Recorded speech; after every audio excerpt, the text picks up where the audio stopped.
صدای پا نبود، صدای تق تق شکستن تو بود. غروب خسته بود که من سرم هنوز رو دامن تو بود. صدای پای تو که توی راه زبونه میکشی، تمام روحمو برای دیدنت به خونه میکشی. به مادرم بگین قفس شکسته و پرنده پر زده. به مادرم بگین بهار اومده، جوون سر زده.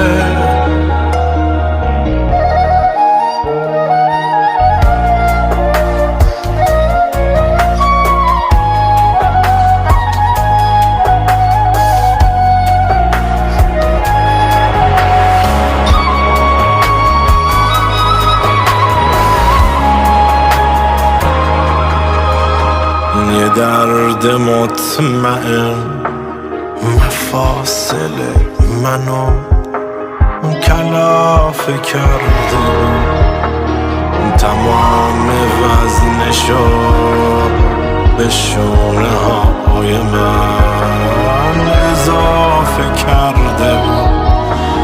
غروب رفته بود، غروب توی مه، غروب تو غبار، غروب بیقرار، غروب رو سیاه، غروب بی پناه. به مادرم بگین هنوز خنده هاش رو سر جهازشن.